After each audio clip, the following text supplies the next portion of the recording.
PFMS portal पर agency data operator यानी कि जिस सहायक अध्यापक को डाटा ऑपरेटर बनाया गया है के द्वारा वेंडर को कैसे ऐड किया जाएगा। देखिए यहाँ पर वेंडर का मतलब ये है कि आप विद्यालय में अगर किसी व्यक्ति द्वारा कार्य करवाते हैं या अगर आप किसी दुकान से कोई सामान खरीदते हैं तो अब आपको उनको ऑफलाइन पैसा नहीं देना है। आपको उनको पीएफएमएस पोर्टल के माध्यम से उनका अकाउंट ऐड करना है और फिर उनको भुगतान करना है।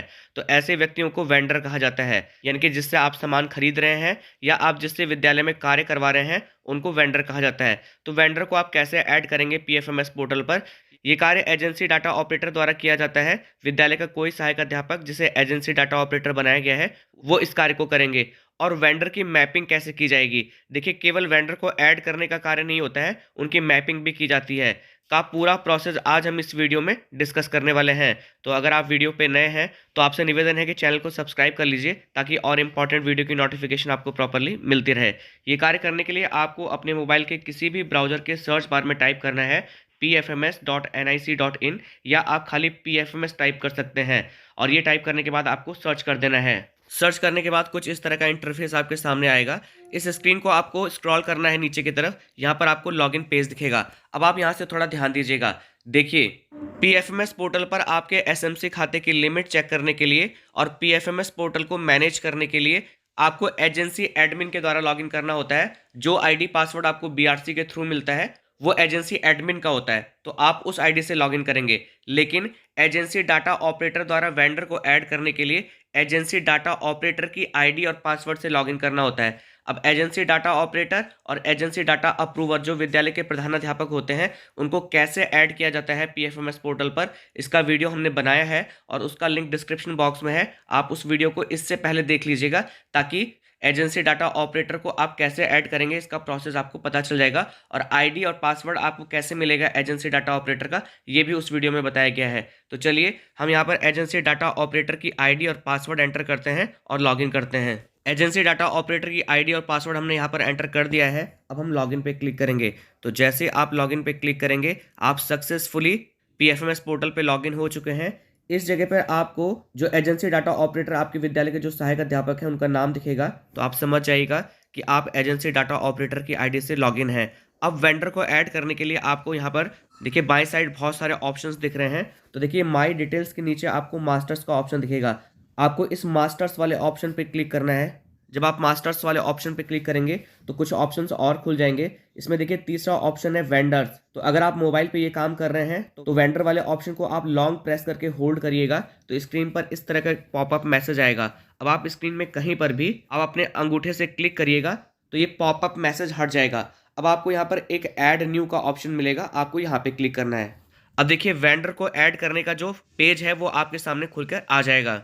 अब देखिए यहाँ पर आपको बहुत सारी इन्फॉर्मेशन भरनी है, तो इसमें से जो नेसेसरी है, जो कंपलसरी इन्फॉर्मेशन जिसे आपको भरना है वो चेक करने के लिए आप स्क्रीन को थोड़ा नीचे स्क्रॉल करिएगा और यहाँ पर आपको एक सेव का ऑप्शन मिलेगा।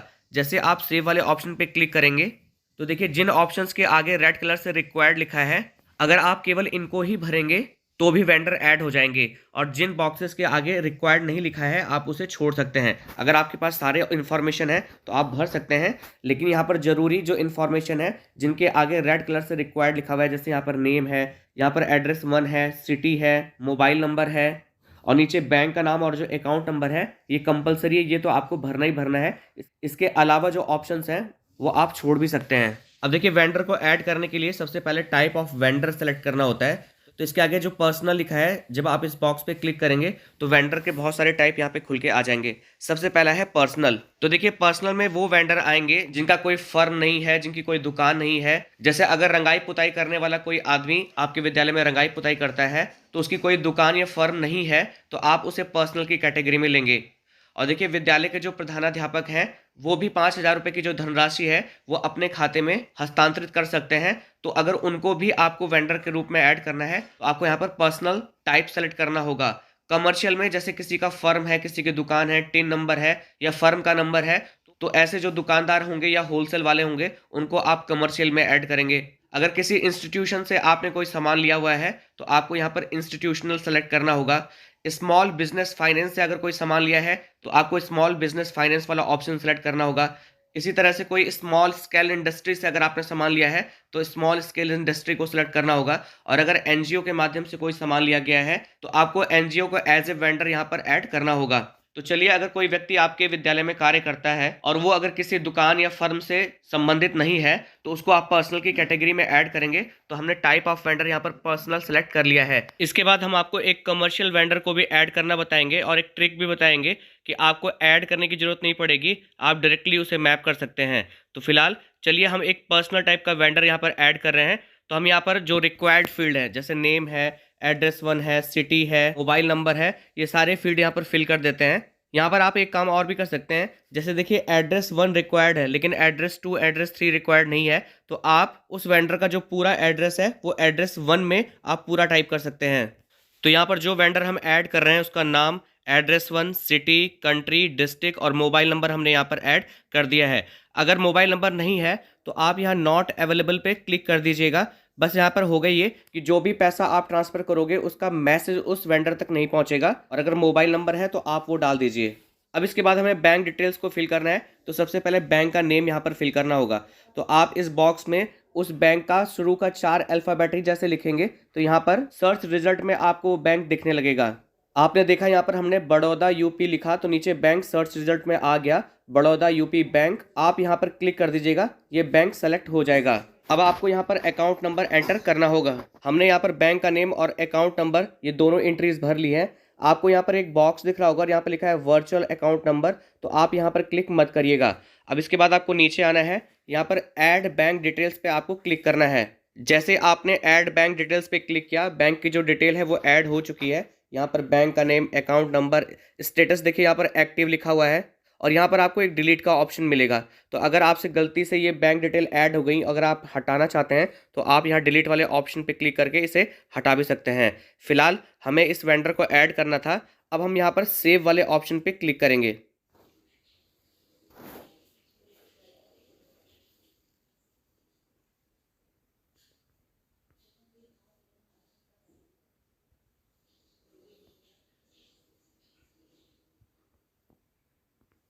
इसके बाद आप देखेंगे यहाँ पर एक रेड कलर से मैसेज आएगा कि vendor oblique beneficiary added successfully, यानी कि जो वेंडर है या जो बेनिफिशियरी है वो सक्सेसफुली ऐड हो गया है।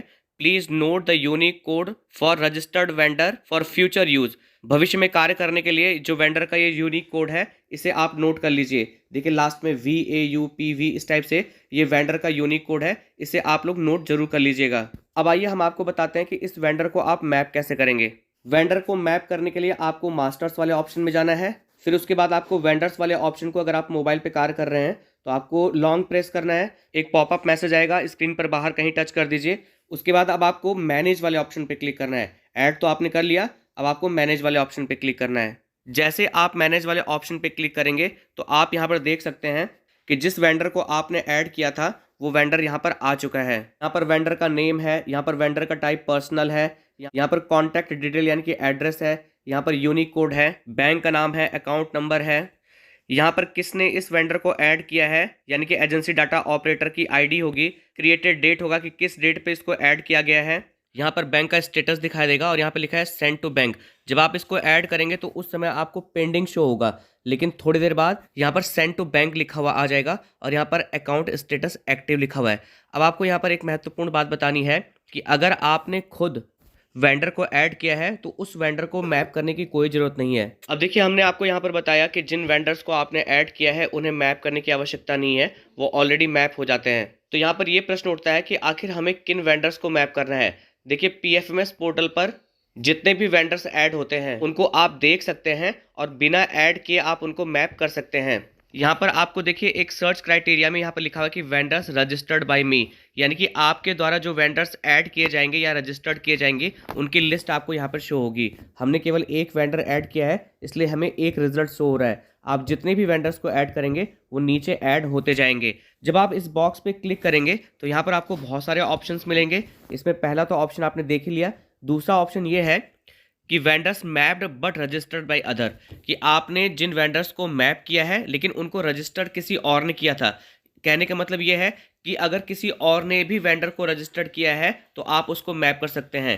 किसी और को कहने का मतलब ये है कि पीएफएमएस पोर्टल पर कोई भी, वो कोई अन्य विद्यालय हो सकता है, कोई अन्य फर्म हो सकती है, जिन्होंने किसी वेंडर को ऐड किया है, आप उनको भी मैप कर सकते हैं। और थर्ड ऑप्शन है कि vendors not mapped with me, कि जो वेंडर्स आपके साथ में मैप नहीं है आप उनको भी देख सकते हैं। तो चलिए मैं यहाँ पर जो थर्ड वाला ऑप्शन है vendors not mapped with me, मैं इस वाले ऑप्शन पे क्लिक करता हूँ। तो जब आप यहाँ पर क्लिक करेंगे तो आप देखेंगे कि आपको हजारों लाखों की संख्या में यहाँ पर वेंडर्स दिखने लगेंगे। अब आपको यहाँ पर एक सलाह है, देखिए अगर आप कमर्शियल टाइप का कोई वेंडर ऐड करने जा रहे हैं तो ऐड करने से पहले आप यहाँ पर सर्च कर लीजिए। अगर वो पीएफएमएस पोर्टल पर आपको ऑलरेडी दिख जाए तो आपको उसको ऐड करने की जरूरत नहीं है, आप सीधे मैप कर सकते हैं। तो देखिए आपके विद्यालय में जो सामान वगैरह आते हैं, अगर वो कमर्शियल टाइप का यानी कि उनका जीएसटी नंबर है तो आप उनका अकाउंट नंबर ले लीजिए। अब उस अकाउंट नंबर को यहाँ पर अकाउंट नंबर वाले सेक्शन में आप एंटर करिए। देखिए कमर्शियल टाइप के एक वेंडर का मैंने यहाँ पर अकाउंट नंबर एंटर कर दिया है। उसके बाद हम सर्च वाले ऑप्शन पे क्लिक करेंगे। जैसे हमने सर्च वाले ऑप्शन पे क्लिक किया आप यहाँ पर देख सकते हैं कि ये जो वेंडर है ये ऑलरेडी पीएफएमएस पोर्टल पर रजिस्टर्ड है, तो इसको हमको ऐड करने की जरूरत नहीं पड़ेगी। अब आपको सिर्फ एक काम करना है कि यहाँ पर देखिए एक बॉक्स दिख रहा होगा आपको, ब्लैंक बॉक्स, आपको यहाँ पे क्लिक करना है और अब आपको मैप वेंडर्स पे क्लिक कर देना है। देखिए ये वेंडर आपने ऐड नहीं किया है इसलिए आपको इसको मैप करना होगा, क्योंकि ये जो वेंडर है वो किसी और के द्वारा पीएफएमएस पोर्टल पर पहले से रजिस्टर्ड है। तो बस आपको केवल एक काम करना होगा कि आपको यहाँ पर मैप वेंडर्स पे क्लिक करना होगा। और अगर आपने इसको रजिस्टर किया होता तो आपको मैप करने की जरूरत नहीं पड़ती। तो फिलहाल हम यहाँ पर मैप वेंडर्स पे क्लिक करते हैं। तो हमने इस वेंडर को यहाँ पर मैप कर दिया। अब अगर आप देखना चाहते हैं कि आपने इस वेंडर को मैप किया है कि नहीं तो आपको सर्च क्राइटेरिया के सामने वाले बॉक्स पे क्लिक करना है। अब देखिए यहाँ पर जो दूसरा ऑप्शन है कि vendors mapped but registered by other, कि आपके द्वारा वेंडर मैप किया गया है लेकिन वो रजिस्टर्ड किसी और के थ्रू है, तो आपको यहाँ पर दूसरे वाले ऑप्शन पे क्लिक करना होगा। अब आप देख सकते हैं कि ये जो वेंडर है वो मैप्ड हो चुका है, आपके द्वारा मैप्ड हो चुका है। पहले यहाँ पर देखिए मैप का ऑप्शन आ रहा था, अब यहाँ पर अनमैप का ऑप्शन आ रहा है कि अगर आप इस वेंडर को अब अनमैप करना चाहते हैं, आपको लगता है कि आपको इसको मैप नहीं करना चाहिए था, तो आप यहाँ पर अनमैप कर सकते हैं। तो किसी भी कमर्शियल टाइप के वेंडर को ऐड करने से पहले आप इस तरह से सर्च कर लीजिए और अगर वो सर्च में मिल जाता है आपको तो आप यहीं पर उसको मैप कर दीजिए, आपको ऐड करने की जरूरत नहीं है। और बाय द वे कोई कमर्शियल टाइप का वेंडर पीएफएमएस पोर्टल पर ऐड नहीं है तब आपको फिर से वही काम करना है, आपको मास्टर्स वाले ऑप्शन में जाना है, फिर आपको वेंडर्स वाले ऑप्शन को लॉन्ग प्रेस करना है, पॉपअप मैसेज को हटाना है और यहाँ पर ऐड न्यू पे क्लिक करना है। ऐड न्यू पे क्लिक करने के बाद टाइप ऑफ वेंडर आपको यहाँ पर पर्सनल की जगह पे यहाँ पर आपको अब कमर्शियल यहाँ पर सेलेक्ट करना है और फिर आप सारी डिटेल को उसी तरह से फिल कर दीजिएगा जैसे शुरू में हमने पर्सनल टाइप के वेंडर को ऐड करते समय किया था। वेंडर्स को कैसे ऐड करते हैं, कैसे मैप करते हैं, आप पीएफएमएस पोर्टल पर कैसे खोजेंगे कि कोई वेंडर पीएफएमएस पोर्टल पर रजिस्टर्ड है कि नहीं, अगर रजिस्टर्ड है तो उसे आप बिना रजिस्टर किए मैप कर सकते हैं। ये सारी चीज़ें आपको अच्छे ढंग से समझ में आ गई होंगी। अब इसके आगे का काम कि एस्टीमेट कैसे बनाते हैं, पीपीए कैसे जनरेट करते हैं, ये सारी चीज़ें हम नेक्स्ट वीडियो में बताएंगे। वीडियो देखने के लिए आप सभी लोगों का बहुत बहुत धन्यवाद।